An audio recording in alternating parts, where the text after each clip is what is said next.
విస్మయంతో ఒక బాధతో ఆవేదనతో అక్కడ చనిపోయిన 3 జింకల గురించి కానీ అదేవిధంగా అక్కడ చెట్లు కొట్టేయడం గురించి కానీ దొంగల్లాగొచ్చి అర్ధరాత్రి అపరాత్రి అని కాకుండా వందల ఎకరాల్లో వారు ఏదైతే దాడి చేసినారో ప్రభుత్వమే మరి రక్షించాల్సిన వాళ్ళే భక్షిస్తుంటే సహజంగానే ఆవేదనతో అటు హెచ్సియు విద్యార్థులు కానీ దేశవ్యాప్తంగా పర్యావరణవేత్తలు కానీ ఉద్యమం చేసినారు.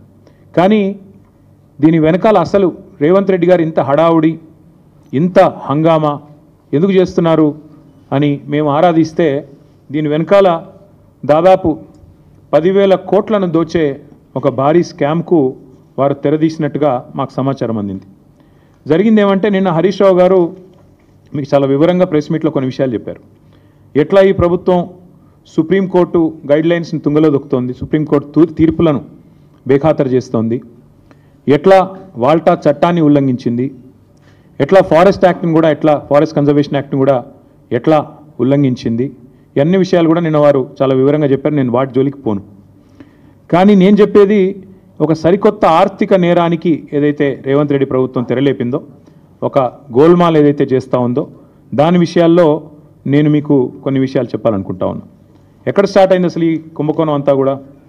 అసలు ఇందాక నేను చెప్పినట్టు ఈ భూమి ఏదైతే ఉన్నదో ఈ 400 ఎకరాల అడవి భూమి అనే మాట నేను చాలా స్పష్టంగా అటవీ భూమి అనే మాట పూర్తిగా ఉన్న అవగాహనతో మాట్లాడుతున్నా. అది కూడా చాలా స్పష్టంగా సుప్రీంకోర్టు తీర్పుల ఆధారంగా మాట్లాడుతూ ఉన్నాను. ఎందుకంటే నిన్న హరీష్ రావు గారు మీకు చెప్పారు, మీరు చూశారు.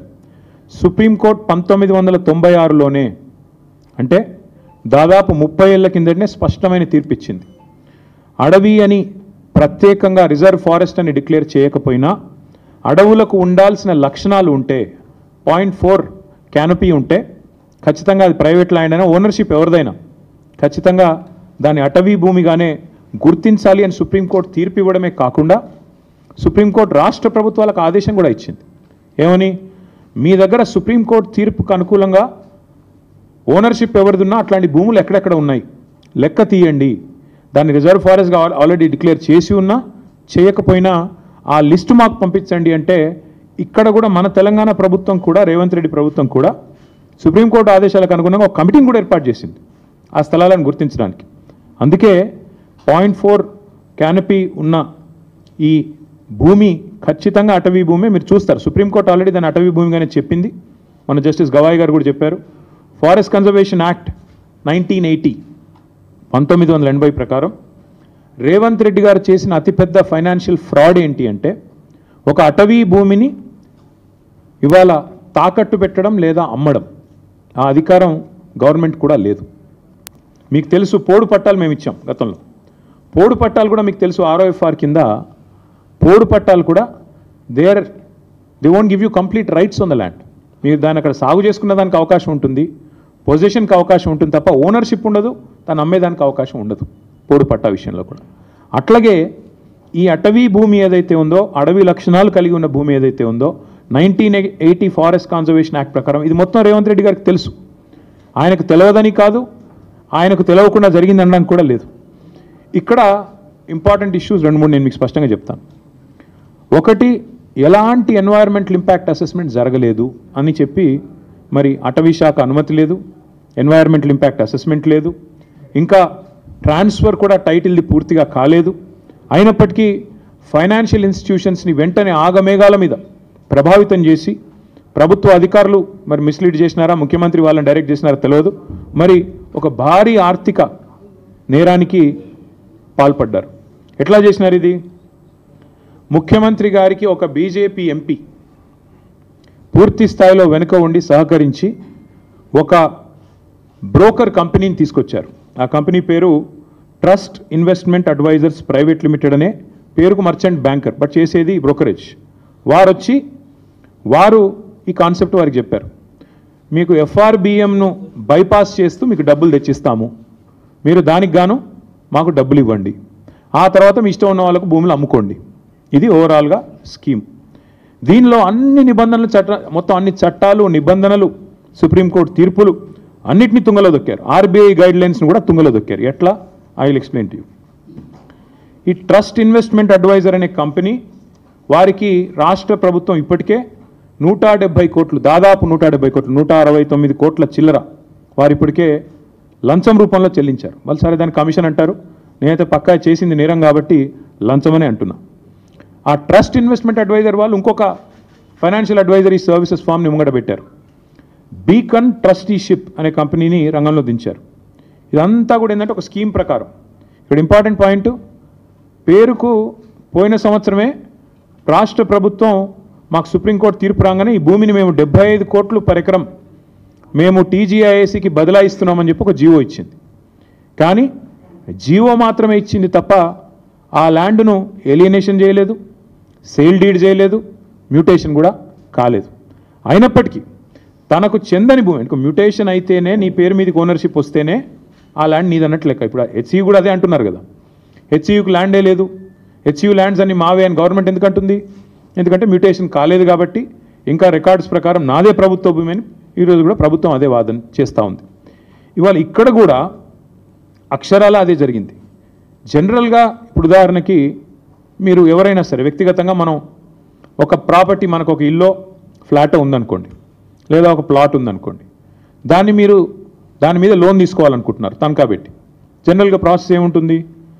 ఆ ఏరియాలో మీరు ఫలానా ఏరియాలో మీకు ఒక ఫ్లాట్ ఉంది, దాని యొక్క రిజిస్టర్డ్ వాల్యూ ఎంత, మీరు రిజిస్టర్ చేసుకున్నప్పుడు ప్రభుత్వానికి ఏ రిజిస్ట్రేషన్ రేట్ ప్రకారం మీరు డబ్బులు కట్టారు, స్టాంప్ డ్యూటీ ఎంత కట్టారు, దాన్ని బట్టి రిజిస్టర్డ్ వాల్యూ ఎంత. కాకపోతే జనరల్గా ఏముంటుంది, రిజిస్టర్డ్ వాల్యూకి జనరల్గా మార్కెట్ వాల్యూకి ఉండే కొంత అంతరం ఉంటుంది. ఆ మార్కెట్ వాల్యూ ఎంత దాన్ని బేస్ చేసుకొని మీకు అల్టిమేట్గా లోను ఇస్తారు. ఎందుకంటే దాన్ని తనఖా పెట్టుకోనో లేకపోతే దాన్ని గ్యారంటీ కింద పెట్టుకొని మీకు ఇస్తారు. ఇక్కడ ఏం జరిగింది ఈ విషయంలో? ఒకటి కాదు, రెండు కాదు, అన్నిటినీ తుంగలో దొక్కుతూ ఈ ఫారెస్ట్ యాక్ట్ కానీ ఇందాక నేను చెప్పినట్టు అసలు ఓనర్షిప్ లేదన్న విషయం పక్కన పెట్టి TGIAC has no ownership of the land. TGIAC ఒక పేరుకు ఒక జీవో ఇచ్చారు తప్ప ఇంతవరకు సేల్ డీడ్ కాలేదు, ఎలినేషన్ కాలేదు, మ్యూటేషన్ కాలేదు. TGIAC is not the owner of the land. కానీ ఆ ల్యాండ్ను టీజీఐఏసీ, ఇక్కడ నేను ఊరికనేది మాట్లాడట్లేదు, this is the stamps and registrations department statement of encumbrance. ఏదైతే రేవంత్ రెడ్డి గారి ప్రభుత్వం ఈ భూములు తనవి కాకపోయినప్పటికీ ఏదైతే టీజీఐఏసీ ఆ బీకన్ అనే కంపెనీకి రాసిచ్చేసిందో దానికి సంబంధించిన వివరాలు, ఈసీ ఎన్కంబరెన్స్ మీరు కూడా దొరుకుతుంది, ఆన్లైన్ వెతికితే మీకు కూడా వెంటనే దొరుకుతుంది. తనది కాదు భూమి, కేవలం జీవో ఉంది తప్ప ఈరోజు వరకు సేల్ డీడ్ కాలేదు, మ్యూటేషన్ కాలేదు. అయినా తనది కాని భూమిని తాకట్టు పెట్టి టీజీఐఏసీ ముఖ్యమంత్రి గారు అదేదో వారెవరో బ్రోకర్ సంస్థ చెప్పిందని పట్టుకొని పెట్టేసినారు. పెట్టేస్తే జనరల్గా ఏమవుతుంది, లోన్ ప్రాసెస్ స్టార్ట్ అయ్యేటప్పుడు 3-4 విషయాలు చూసుకుంటారు. ఏ బ్యాంక్ అయినా కూడా ఏం చూస్తారు? మార్కెట్ వాల్యూ ఎంత, రిజిస్ట్రేషన్ వాల్యూ ఎంత, ఇది ఒకవేళ నేను లోన్ ఇస్తే మళ్ళీ తిరిగి నాకు పైసలు వస్తాయా, ఇవన్నీ చూసుకొనే ఇస్తారు. కానీ ఇక్కడేం జరిగింది, అసలు ఈ భూమికి యాజమాన్య పత్రాలు లేవు, రిజిస్ట్రేషన్ డాక్యుమెంట్ లేదు. That itself is a big crime. First టీజీఐఏసీని, ఇండస్ట్రీస్ డిపార్ట్మెంట్ని, ఇండస్ట్రీస్ సెక్రటరీని జైల్లో వేసేంత పవర్ఫుల్ ఎవిడెన్స్ ఇక్కడే ఉంది. నీది కాని భూమి నువ్వు ఎట్లా అమ్ముతావు అసలు? ఇప్పుడు రంగారావు గారి భూమి లేదా ఆయనకు ఫ్లాట్ ఉంది, నేను తనఖా పెట్టి తీసుకున్నాను అనుకోండి డబ్బులు. ఫస్ట్ ఆఫ్ ఆల్ ఎవడన్నా ఇస్తే వాడిది తప్పే అవుతుంది, నాది కూడా తప్పే అవుతుంది. ఆయన నాది కాని దాన్ని తీసుకుపోయి నేను పెడితే నాది తప్పే, ఇచ్చే ఇన్స్టిట్యూషన్ కూడా తప్పే అవుతుంది. అట్లాగే ఇక్కడ తనకు సంబంధం లేని భూమిని ఇవాళ రిజిస్ట్రేషన్ పత్రం లేదు, యాజమాన్య పత్రం లేదు, ఏది లేకపోయినప్పటికీ ఒక నామమాత్రపు జీవో, అది కూడా ఎప్పుడు ఇచ్చారు? 26/6/2024లో జీవో నెంబర్ 54 ప్రకారం ఇచ్చేస్తున్నాం భూములు అని చెప్పి పేపర్ మీద మాత్రం ఇచ్చేసినారు. పేపర్ మీద తప్ప తర్వాత ఫాలో అప్ లేదు, సేల్ డీడ్ లేదు, రిజిస్ట్రేషన్ లేదు, మ్యూటేషన్ లేదు, ఏది జరగలేదు. కేవలం టైటిల్ ట్రాన్స్ఫర్ కూడా కాకుండానే నాది అని టీజీఐఏసీ బ్యాంకుల దగ్గరికి, బ్రోకర్ల దగ్గరికి పోయింది. That is the biggest crime number 1. రెండవది, ఈ మోసపూరితమైన ఈ ఫైనాన్షియల్ ట్రాన్సాక్షన్ని ఆమోదించడం రెండో కుంభకోణం. అసలు సరే వీళ్ళు తప్పు చేస్తున్నారు, టీజీఐఏసీ వాళ్ళు నాది కాని భూమి పెడుతున్నారు, ఇచ్చేవాడికన్నా బుద్ధి ఉండాలిగా, చూసుకోవాలి కదా, డ్యూ డిలిజెన్స్ చేయాలి కదా. కానీ ఆగమేఘాల మీద అసలు టైటిల్ చూడకుండా, ఓనర్షిప్ ఉందా లేదా చూడకుండా, ఈ మధ్యలో కూడా బ్రోకర్ ట్రస్ట్ అనేవాడు చెప్పాడు కాబట్టి బీకన్ అనే వాడికి ట్రాన్స్ఫర్ చేస్తూ టీఎస్ఐసి రాసిచ్చింది, వాళ్ళు తీసుకున్నారు.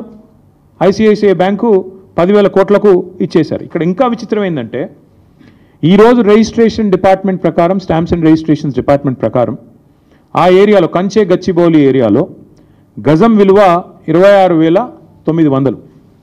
అంటే మొత్తం 400 ఎకరాలను మీరు గజాల వారీగా కొలిస్తే మొత్తం as per the government record 5,239,84,84 మాత్రమే. కానీ గవర్నమెంట్ ఏం చేసింది? 5,239 కోట్ల విలువైన భూమి అని ఒకవైపు స్టాంప్స్ అండ్ రిజిస్ట్రేషన్ డిపార్ట్మెంట్ చెప్తుంటే, కాదు ఇది 30,000 కోట్ల విలువైన భూమి అని చెప్పి రెవెన్యూ డిపార్ట్మెంట్ వాళ్ళు, ఏ రెవెన్యూ డిపార్ట్మెంట్ కిందనైతే స్టాంప్స్ అండ్ రిజిస్ట్రేషన్స్ పనిచేస్తుందో అదే రెవెన్యూ డిపార్ట్మెంట్ వాళ్ళు know this is valued at 75 crores per acre అని చెప్పి, దానికి కోకాపేటలో నియోపోలిస్లో 100 కోట్లు వచ్చింది, అక్కడి నుంచి ఇది ఒక 5-6 కిలోమీటర్ల దూరంలో ఉంటుంది, కాబట్టి దీన్ని 75 కోట్లకు మేము అమ్ముతున్నాము అని చెప్పి టీజీఐఏసీకి వాళ్ళు జీవో ద్వారా మేము ఇస్తున్నామని చెప్పి పాస్ చేసినారు. ఇక్కడ ఇంపార్టెంట్ పాయింట్ ఏంటంటే government should come forward and explain.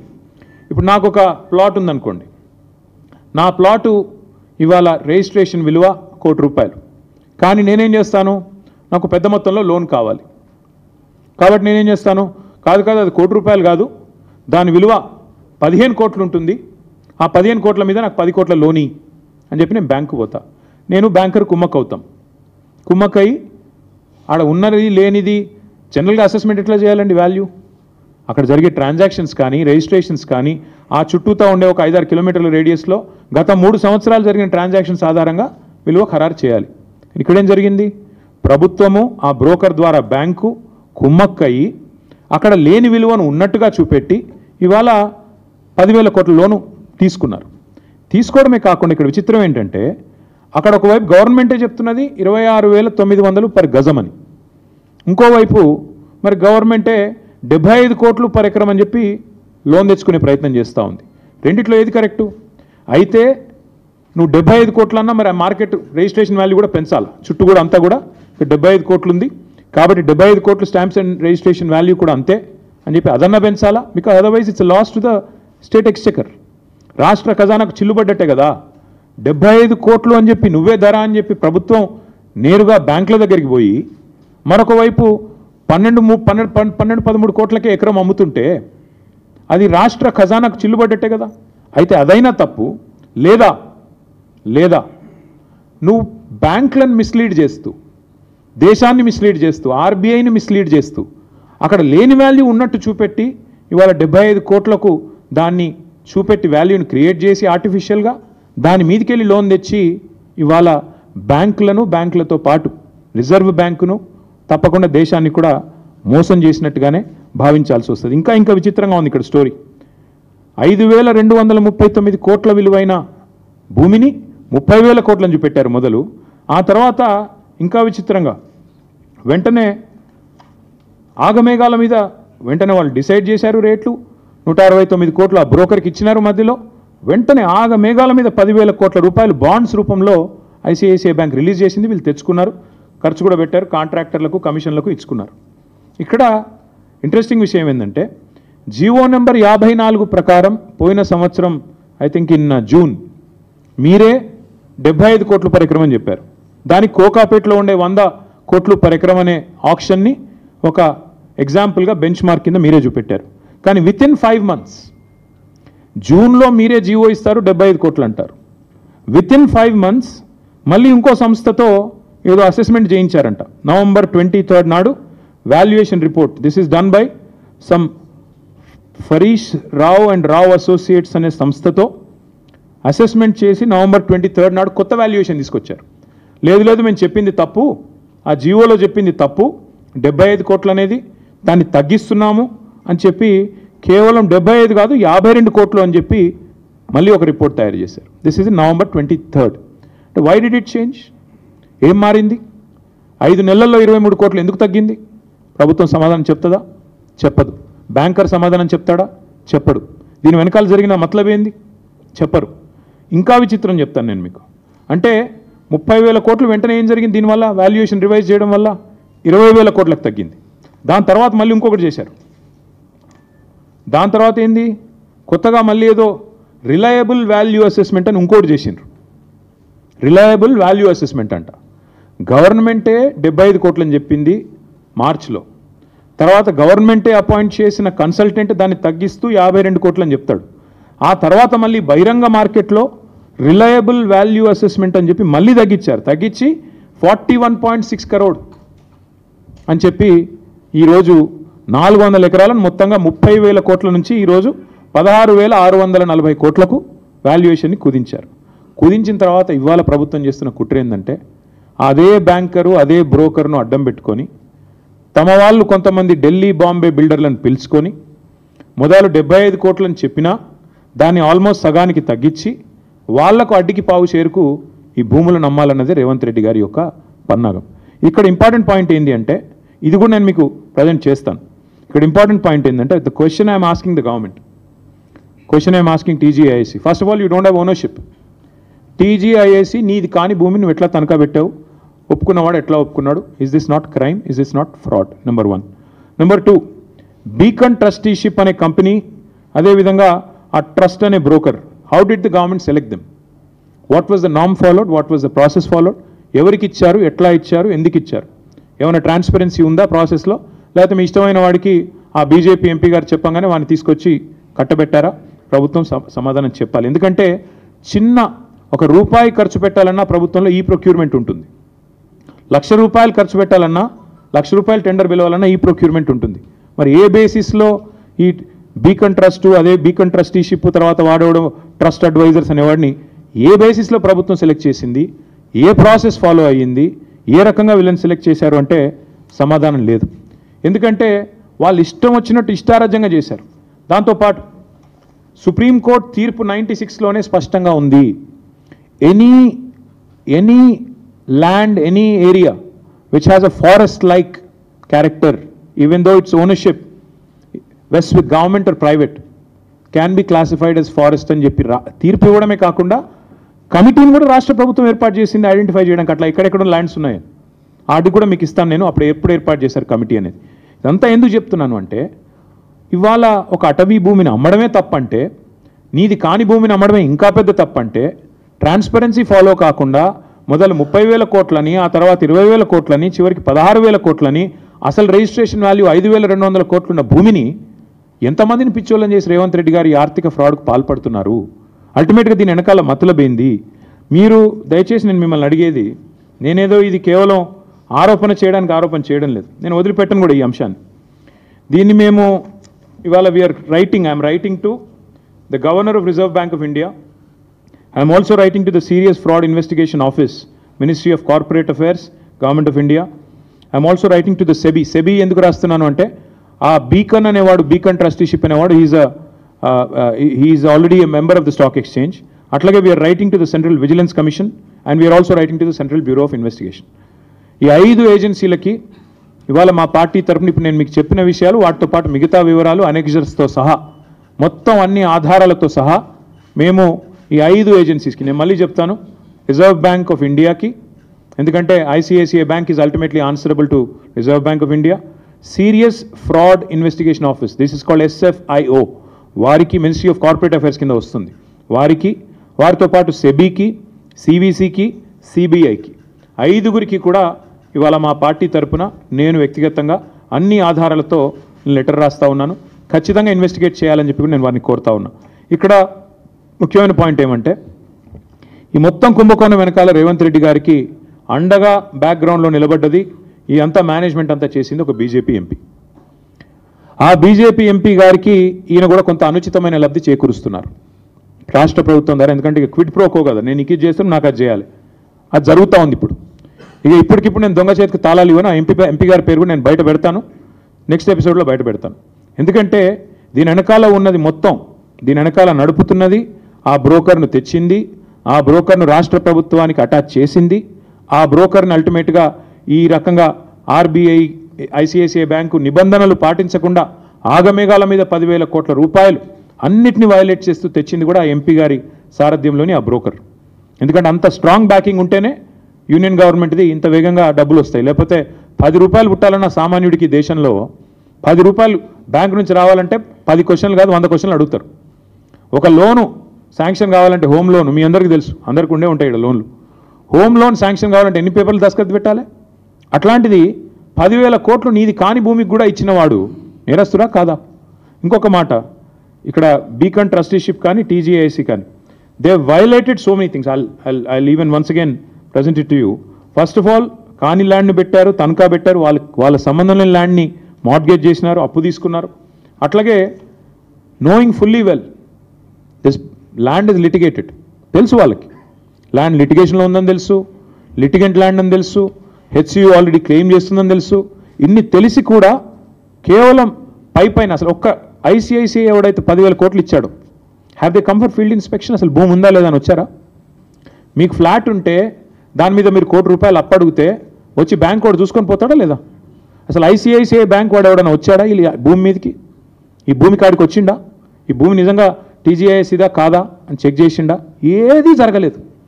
కేవలం పేపర్లు, ఫోన్ కాళ్ళు, ఈమెయిల్లు, బ్రోకర్లు, కమిషన్లు, దందాలు, వాటి ఆధారంగా 10,000 కోట్లు ఇవాళ రాష్ట్ర ప్రభుత్వానికి ట్రాన్స్ఫర్ అయినాయి. ఈ 10,000 కోట్లు రేవంత్ రెడ్డి వాళ్ళ అబ్బనో కట్టడు, అల్టిమేట్గా ప్రభుత్వం కట్టాలి, ప్రజల పైసలు మళ్ళీ రేపు కట్టాల్సింది. రేపు వచ్చే ప్రభుత్వం మళ్ళీ మాదే, అవసరమైతే మరి మేము కూడా దీన్ని చూడాలి ఏం చేయాలో.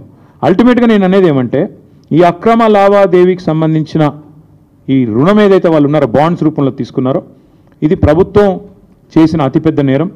2 ప్రైవేట్ సంస్థలు కుమ్మక్కై సేకరించిన చేసిన ఆర్థిక దోపిడీ ఇది.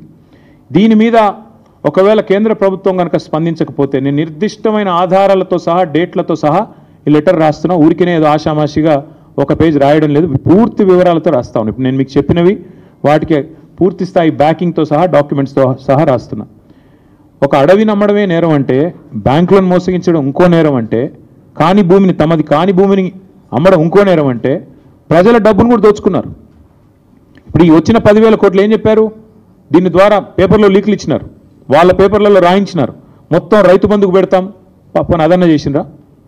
ఈరోజు వరకు 5,000 కోట్లు కూడా దాటలేదు రైతు బంధు, అది కూడా చేయలేదు. మిగతా 5,000 కోట్లు ఎక్కడ పోయినాయి?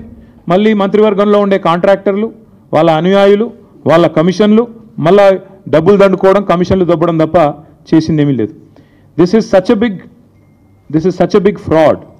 If this is not dealt with seriously right away, this has the ability to destroy a bank called ICICI and its credibility forever. దీని ఇన్వెస్టిగేషన్ చేయకపోతే ఆర్బీఐ కనుక ఖచ్చితంగా ఐసిఐసిఐ బ్యాంక్ క్రెడిబిలిటీ ఇప్పటికే ఒకసారి దెబ్బతింది, మళ్ళీ ఒకసారి దెబ్బతింటుంది. నేను ఇంకొక మాట కూడా చెప్తా ఉన్నా. నిజంగానే మాట్లాడితే తెల్లారలేస్తే బీజేపీ నాయకులు మాట్లాడుతూ ఉంటారు, ఏదో బీఆర్ఎస్ కాంగ్రెస్ వీళ్ళంతా ఒకటే అని ఒకటి మాట్లాడతాడు. నేను బీజేపీ నాయకత్వాన్ని అడుగుతున్నా, నేను అనుకుంటా ఉన్న ప్రధానమంత్రి గారికి లేదా ఫైనాన్స్ మినిస్టర్కి తెలియకుండానే జరిగిందని నేను అంటా ఉన్నా. I would like to give them the benefit of doubt. వాళ్ళకి తెలియకుండానే ఈ కింది లెవెల్లో బీజేపీ ఎంపీలుగా ఉన్న వాళ్ళు కొంతమంది చేసిన వ్యవహారం, వాళ్ళు బ్యాంకులను మేనేజ్ చేసినారని నేను అనుకుంటా ఉన్నా. ఒకవేళ నిజంగానే బీజేపీ సిన్సియర్గా ఉంటే, కేంద్ర ప్రభుత్వానికి చిత్తశుద్ధి ఉంటే, ఈ విషయంలో నేను స్పష్టంగా డిమాండ్ చేస్తా ఉన్నా, వెంటనే ఇన్వెస్టిగేషన్కి ఆదేశించండి. ఒకవేళ సిబిఐ కాకపోతే సివిసి లేదా SEBI can start an investigation, ED can start an investigation because money is involved, and even SFIO serious fraud Investigation office can initiate enquiry. ఇందులో ప్రతి ఆధారం ఇప్పుడు నేను చెప్పింది మీకు దొరుకుతుంది. ఇందులో ఏం కూడా పబ్లిక్ డొమైన్లో ఆల్రెడీ ఉంది. It's a matter of stitching it up.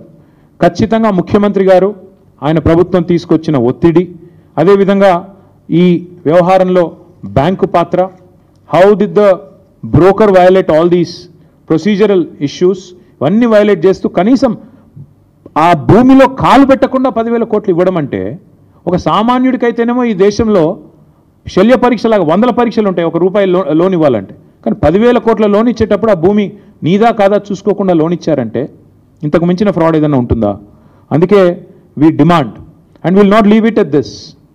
నేను ఖచ్చితంగా చెప్తున్నాను, ఈ వ్యవహారాన్ని ఇక్కడితో వదిలిపెట్టాం. ఎందుకంటే రేవంత్ రెడ్డి గారు తెరలేపింది, తెర తీసింది ఈ 400 కోట్లకే కాదు. మన అసెంబ్లీలో మా సభ్యులు అడిగినారు ప్రశ్న, ఇంకా ఏమేమి భూములు అమ్ముతారని. ఇదే బ్రోకర్ ఎవడైతే ట్రస్ట్ అడ్వైజర్ ఎవడో ఉన్నాడో వాడికి హెచ్ఎండిఏ భూములు కూడా అప్పచెప్పారు. 60,000 కోట్ల విలువ చేసే భూములు వాడికి అప్పచెప్పారు.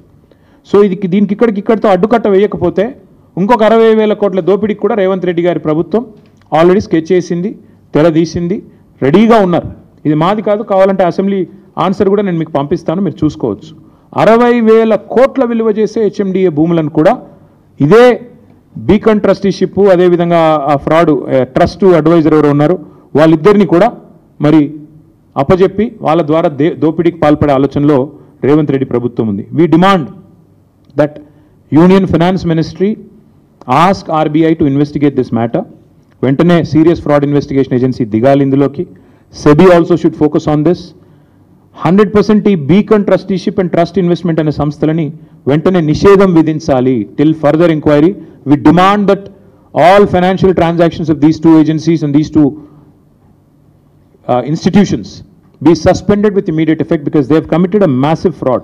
అట్లాగే ఈ చట్టవిరుద్ధమైన బాండ్స్ ఏవైతే వీళ్ళు తీసుకొని 10,000 కోట్లు కుంభకోణానికి తెరదీశారో వాటిని కూడా ఆర్బీఐ వెంటనే రద్దు చేయాలని చెప్పి కూడా మేము డిమాండ్ చేస్తున్నాం. తప్పకుండా ఒకవేళ కేంద్ర ప్రభుత్వం